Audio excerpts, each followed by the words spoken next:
Ballardian. It's not just a description, it's a literary fingerprint.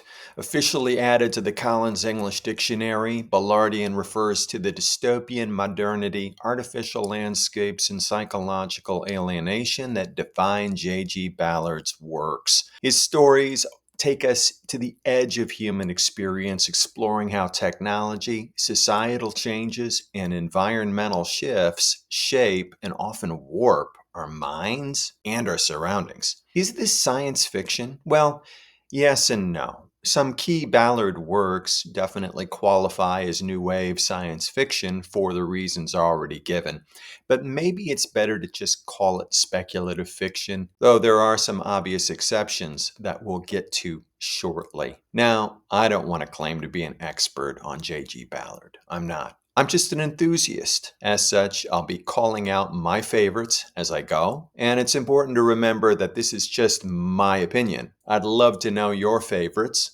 so please leave a comment, and while you're there, like, subscribe for more content like this. Now, in this guide, I aim to unravel the essence of J.G. Ballard a little bit, delving into his apocalyptic visions, urban nightmares, and groundbreaking experiments in fiction. Whether you're a newcomer or a seasoned reader, there's something uniquely provocative and endlessly fascinating about Ballard's world. So, without further ado, let's crack it open. Ballard's apocalyptic novels don't just imagine the end of the world, they explore how humans adapt, unravel, and evolve in the face of environmental collapse. Let's look at his essential works in this category. Technically, Ballard's first novel, The Wind from Nowhere, it is an apocalyptic novel, but he disowned it and it's been out of print for many years. It's certainly not required reading, so I recommend starting with his second official work, The Drowned World from 1962. Now, picture London submerged under rising seas, with tropical lagoons replacing public places. Ballard weaves a haunting, surreal narrative of psychological and physical transformation. This isn't just a story about climate change. It's about how we become part of our environment. Now, this novel is a personal favorite of mine. In a way, Ballard strikes a fatalistic tone that I find reminiscent of the existential expat novels of Paul Bowles, while taking the main character into more surreal territory. I highly recommend it.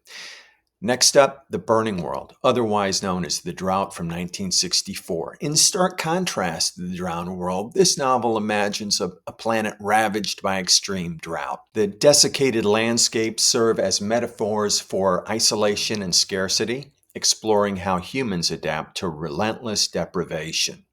This is a favorite of some readers. The Crystal World from 1966, arguably the most visually striking of Ballard's apocalyptic works. This novel depicts a world turning to crystal.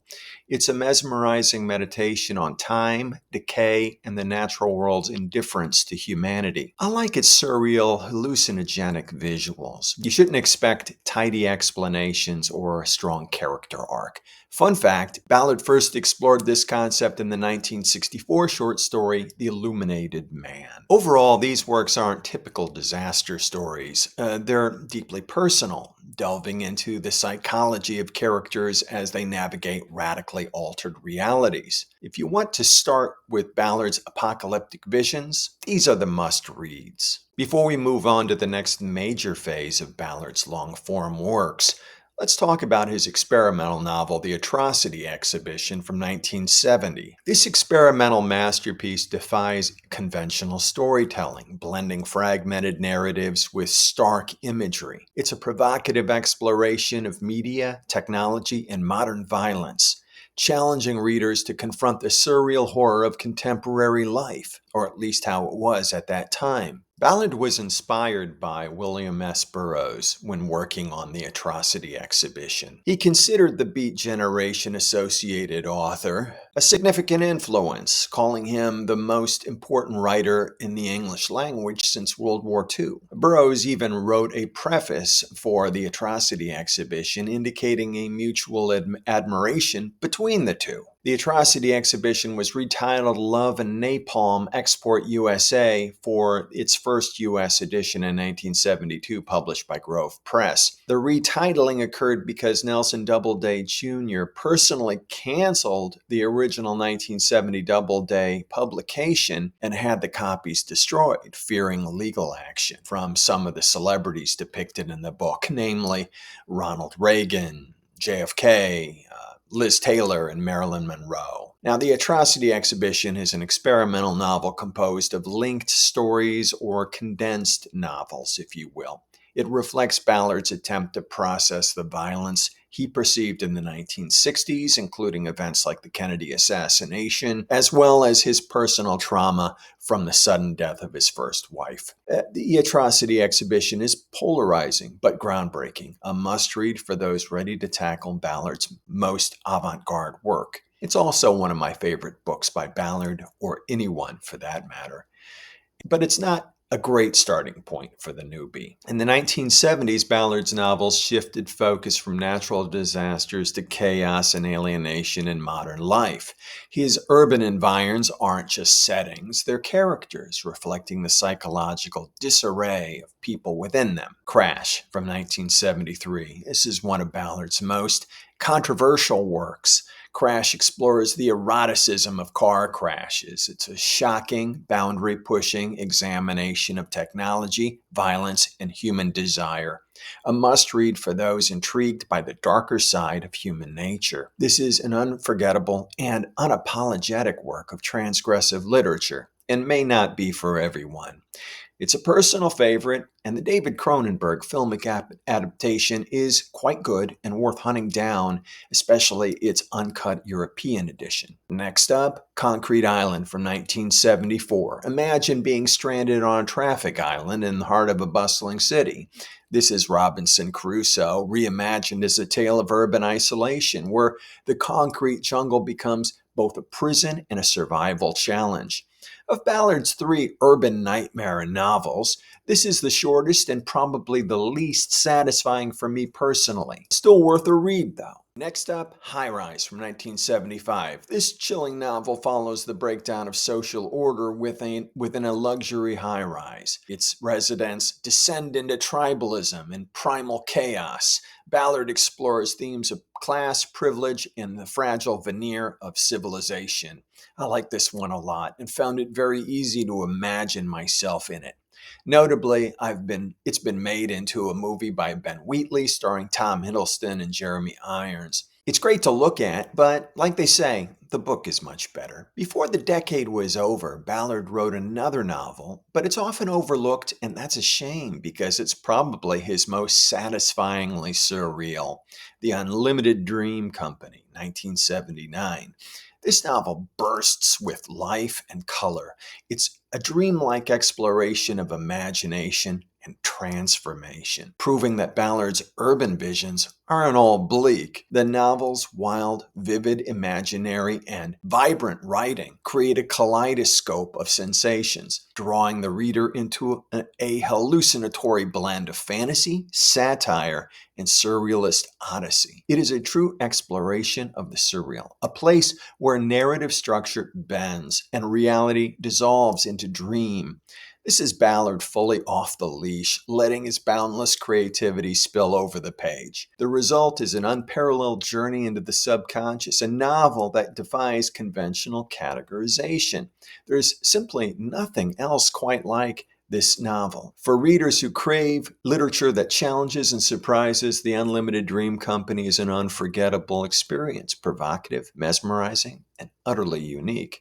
I highly recommend it. Ballard didn't stop examining the unsettling dynamics of modernity in subsequent decades. In the 80s, 90s, and 2000s, his focus evolved, but his themes of alienation, chaos, and societal critique remained razor sharp. Overall, I feel that many of these books are perhaps second tier, but they're worth talking about nonetheless. Hello America, 1981. Set in the post apocalyptic America abandoned by its people, this novel critiques environmental recklessness and explores how myths of power and conquest shape societies. It's Ballard's sharp take on American culture at that time. Hello America is described as Ballard's most conventionally accessible SF novel in some years by some critics, suggesting it may have been more approachable than his earlier works. You be the judge. For the next novel, we jump ahead a little bit to 1987, The Day of Creation, a surreal and haunting story of obsession. This novel follows a doctor attempting to create a new river in the heart of the African desert. Ballard's critique of hubris and environmental exploitation takes center stage here.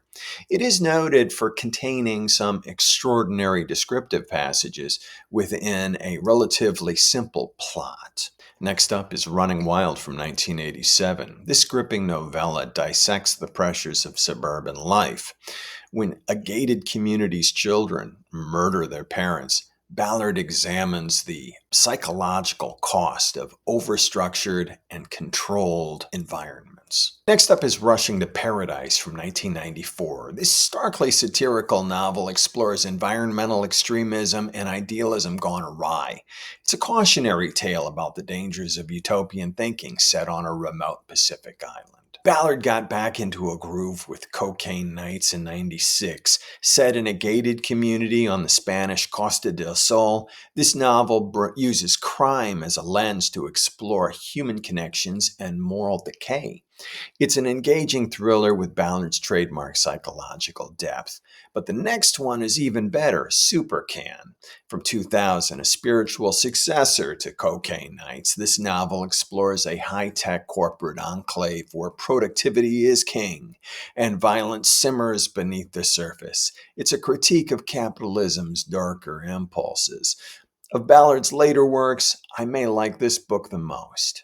But next up is Millennium People from 2003. Here, Ballard delves into middle class rebellion, following characters who reject societal norms and ignite a campaign of terrorism.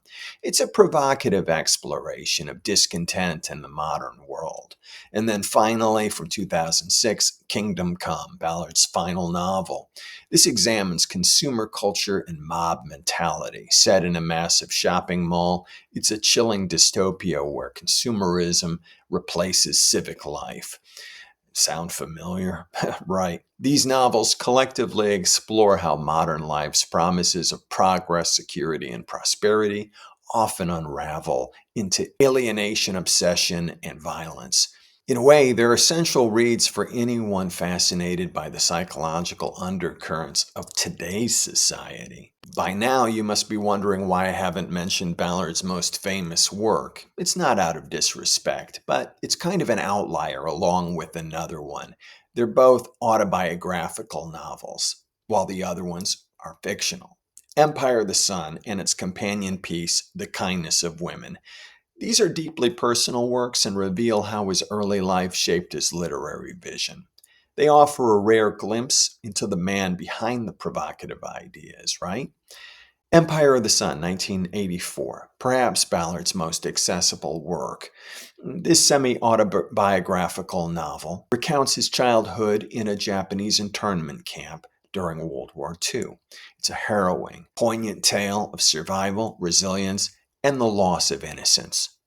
The Spielberg film that came out in the '80s starring a young Christian Bale is worthwhile, though there is a lack of cohesion and emotional depth, not to mention Spielberg's usual tendency to be overly sentimental. The Kindness of Women from 1981 is sort of a companion piece to Empire of the Sun. This novel picks up Ballard's life story post-war. It's an introspective exploration of relationships, grief, and traumas that shaped his literary imagination. Now, these novels are not just personal, they're windows into the cultural and historical forces that influenced one of the 20th century's most unique literary voices. Now, for many readers, Ballard's best work may be a short fiction, of which there are many collections, some of which are essential. Ballard's short stories are the foundation for his literary career, showcasing his versatility and creative brilliance across decades. During the 1960s and 70s, there were several collections that were published, and this kind of represents Ballard's most fertile science fiction period. I believe there is some overlap in the contents among these, so be careful when you're purchasing them. Here are a few that are considered essential. The Voices of Time from 1962 is the first collection. The Terminal Beach from 1964, and Low Flying Aircraft from 1976. However, the Vermilion Sands collection from 1971 is a standout, as all of the stories take place in the same place, a surreal desert resort where art, technology, and human eccentricity collide. It's really unlike anything in Ballard's OEB, and very worthwhile. My overall recommendation is to get the comprehensive 1,200-page complete stories of J.G. Ballard that was published in 2009. This is an exhaustive collection that offers the definitive look at Ballard's mastery of the short story form. I think it even contains the Vermilion Sands, of course, but also I believe it has some, if not all, of the Atrocity exhibition in there. Last but not least, let's take a look at some of the nonfiction, because Ballard was an astute cultural commentator. There's A User's Guide to the Millennium from 1996, a collection of essays reflecting Ballard's sharp, often prescient observations on culture, science, and art. Then there's Miracles of Life, an autobiography from 2008, a touching and reflective look on his life and career written in the final years of his life. The recently published Selected Nonfiction, 1962 to 2007, a treasure trove of insights into Ballard's worldview. And then there's also at least a couple of books published by research out of San Francisco. One of them is J.G. Ballard Conversations from 2005, a collection of interviews offering candid insights into his process and philosophy. And its companion piece, J.G. Ballard Quotes, Does the Future Have a Future from 2004, a compact guide to Ballard's most memorable ideas. But if you're interested in interviews with him, I highly recommend Extreme Metaphors from 2012. This spans 4 decades. It's really the ultimate collection of Ballard interviews, showcasing his wit, his intellect, and unfiltered thoughts. So there you have it, a JGB primer. If you are a speculative reader, I think Ballard is essential. As for science fiction fans who prefer more conventional material but are curious, I would say give his early work a try. But don't bring any conventional expectations about character development or satisfying conclusions or explosive action. You won't find it there. So, what are your favorites by J.G. Ballard?